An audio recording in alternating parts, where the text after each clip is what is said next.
دوستو، کیا آپ ایک ایسے ایئرپورٹ کے بارے میں جانتے ہیں جو کہ ایک انٹرنیشنل ایئرپورٹ ہے، لیکن اس کے اوپر 11 PM سے لے کر 5 AM تک نہ ہی کوئی فلائٹ لینڈ کر سکتی ہے اور نہ ہی وہاں سے ٹیک آف کر سکتی ہے۔ اس دورانیے کے اندر وہاں پر کسی بھی فلائٹ کا لینڈ کرنا یا ٹیک آف کرنا بالکل بین ہے وہاں کی اتھارٹیز کی طرف سے۔ یہ جرمنی کا ایئرپورٹ ہے جس کا نام فرینکفرٹ ہے۔ اب یقیناً آپ اس بین کی وجہ کے بارے میں سوچ رہے ہوں گے کہ کیا وجہ ہے۔ ایک انٹرنیشنل ایئرپورٹ ہے لیکن وہاں پر 11 PM سے لے کر 5 AM تک کوئی بھی فلائٹ نہ ٹیک آف کر سکتی ہے اور نہ ہی وہاں پہ لینڈ کر سکتی ہے۔ جب مجھے اس کی وجہ پتہ چلی تو میں بھی وردہ حیرت میں پڑ گیا۔ اس کی وجہ ایک بوڑھی عورت ہے جو کہ فرینکفرٹ ایئرپورٹ کے ایک قریبی ٹاؤن جس کا نام ٹرائبر ہے وہاں کی رہائشی تھی۔ اس عورت نے اس انٹرنیشنل ایئرپورٹ کے خلاف عدالت میں درخواست دائر کی اور اس نے وجہ یہ بیان کی کہ رات بھر یہاں پر فلائٹس کا شور شرابہ ہوتا ہے جس کی وجہ سے میں سو نہیں سکتی اور میری طبیعت اکثر خراب رہتی ہے۔ عدالت کے جج نے اس کی پوری بات سننے کے بعد اس سے پوچھا کہ اب آپ کیا چاہتی ہیں کہ کیا کیا جائے؟ کیا آپ اس کے بدلے ایئرپورٹ سے کوئی معاوضہ وصول کرنا چاہتی ہیں یا آپ اس کے بدلے کسی اور ٹاؤن میں کسی اور جگہ پر ایئرپورٹ سے دور کوئی اور گھر چاہتی ہیں جو آپ کو بنا کر دے دیا جائے اور وہاں آپ اپنی زندگی بسر کریں؟ تو عورت نے جواب میں کہا کہ نہ تو مجھے کوئی معاوضہ چاہیے، نہ ہی مجھے کسی معاوضے کی ضرورت ہے اور نہ ہی میں اپنا گھر چھوڑ کر، اپنا ٹاؤن چھوڑ کر، اپنا علاقہ چھوڑ کر کہیں اور جانا چاہتی ہوں، کیونکہ میں نے اس علاقے میں اپنی زندگی بسر کی ہے اور اپنی زندگی کا ایک بڑا حصہ میں نے یہاں گزارا ہے، لہٰذا میں اپنا گھر چھوڑ کر کہیں اور نہیں جا سکتی، کسی دوسری جگہ پر میں شفٹ نہیں ہونا چاہتی۔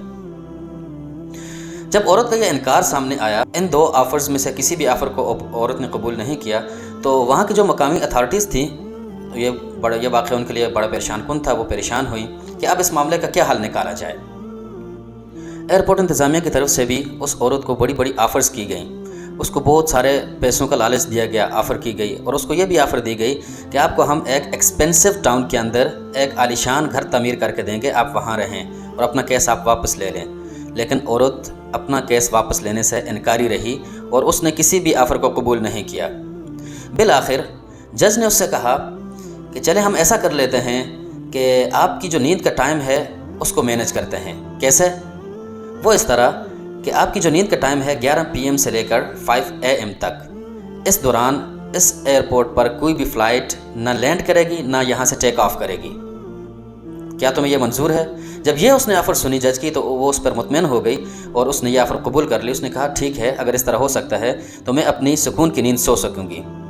اس دن سے لے کر آج تک فرینکفرٹ ایئرپورٹ کے اوپر اس ٹائم کے دوران کوئی بھی فلائٹ نہ ہی لینڈ کر سکتی ہے، نہ ہی وہاں سے ٹیک آف کر سکتی ہے، نہ ہی وہاں پر کسی قسم کا شور شرابہ الاؤ ہے، کیونکہ اس سے پبلک ڈسٹرب ہوتی ہے اور ان کی نیند میں خلل آتا ہے۔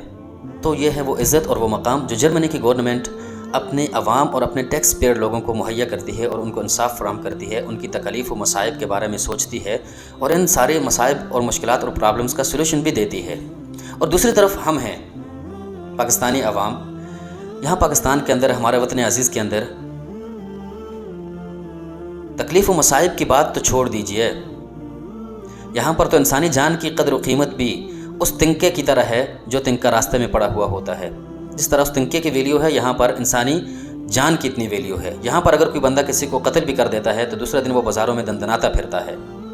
مجھے بڑا افسوس ہو رہا ہے کہ آج میں یہاں پر بیٹھ کر مغربی تہذیب اور ان کے انصاف کی مثالیں میں آپ کو دے رہا ہوں، لیکن یہاں پر ایک بہت امپورٹنٹ پوائنٹ ہے، اس پوائنٹ کو میں منشن کرنا چاہتا ہوں، آپ لوگوں کی توجہ بھی اسی پوائنٹ کی طرف میں لانا چاہتا ہوں۔ وہ پوائنٹ ہے ویلیو آف جسٹس، انصاف کی اہمیت۔ انصاف کی کیا اہمیت ہے؟ اس طرح کے انصاف کے واقعات تاریخ اسلام میں ہزاروں کی تعداد میں پڑے ہوئے ہیں کہ جہاں پر بڑے بڑے بادشاہوں کو بھی انصاف کے کٹہرے میں لا کر کھڑا کیا گیا اور مظلوم کی حمایت کی گئی اور اس کو انصاف فراہم کیا گیا۔ جب ہم مسلمان، جب ہماری مسلم سلطنتیں اور مملکتیں اور جب ہمارے مسلم رولرز انصاف مہیا کرتے تھے، مظلوم کی حمایت کرتے تھے، ان کی تلوار ظالم کے خلاف اٹھتی تھی اور ظالم کا قلع قمع کیا جاتا تھا، تو اس وقت ہم لوگ دنیا کو رول کرتے تھے، دنیا کو لیڈ کرتے تھے، دنیا کے اوپر حکمرانی کرتے تھے۔ لیکن جب سے ہم نے ان اقدار کو چھوڑ دیا، پرانی تعلیمات کو چھوڑ دیا، ان سب چیزوں کو چھوڑ دیا جو اسلام ہمیں کرنے کے لیے حکم دیتا ہے، قرآن جس کا حکم دیتا ہے، رسول اللہ جس کا حکم دیتے ہیں، اسلام جس کا حکم دیتا ہے، تو ہم محکوم بن گئے، ذلت و رسوائی ہمارا مقدر بن گئی۔ اب اسی ذلت و رسوائی کے ساتھ ہم جی رہے ہیں اور مغرب کو فالو کر رہے ہیں، کیونکہ ان لوگوں نے ان چیزوں کو اپنا لیا، ان اقدار کو اپنا لیا۔ اب دیکھیں یہاں پہ انصاف نہیں ہوتا، پاکستان کے اندر انصاف نہیں ہوتا یا جتنی بھی تھرڈ ورلڈ کنٹریز ہیں ان کے اندر انصاف نہیں ہوتا تو یہ محکوم ہیں، مظلوم ہیں، ذلت و رسوائی ان کا مقدر ہے۔ لیکن جو بھی ڈیولپڈ کنٹریز ہیں آپ دیکھیں ان میں انصاف ہوتا ہے۔ There is rule of law in all these countries, وہاں پہ کوئی تفاوت نہیں ہوتا، فرق نہیں ہوتا، نہ فرق کے مراتب ہوتا ہے کہ یہ معزز ہے، یہ اشرافیہ ہے، اس کے پاس پیسہ زیادہ ہے ٹھیک ہے اس کو چھوڑ دیں، اور جو غریب ہے مظلوم ہے اس کے اوپر آپ لا کو امپلیمنٹ کریں، ایسا نہیں ہوتا۔ اور اللہ تعالیٰ ہمیں اسی کا حکم دیتا ہے، قرآن ہمیں اسی کا حکم دیتا ہے۔ قرآن میں اللہ تعالیٰ فرماتا ہے کہ وَإِذَا حَكَمْتُمْ بَيْنَ النَّاسِ أَن تَحْكُمُوا بِالْعَدْلِ، آپ عدل کے ساتھ، انصاف کے ساتھ فیصلے کریں لوگوں کے درمیان۔ لیکن یہاں پر تو ایسا نہیں ہوتا، اسی وجہ سے کہ ہم نے قرآن کو چھوڑ دیا، ہم نے اللہ کے احکامات کو چھوڑ دیا، ہم نے اسلام کے اقدار کو چھوڑ دیا، ہم اپنے ذاتی مفادات کو اپنے قومی مفادات پر ترجیح دینا شروع ہو گئے۔ اسی وجہ سے ذلت اور رسوائی ہمارا مقدر ہے اور دن بدن ہم تنزلی کی طرف جا رہے ہیں۔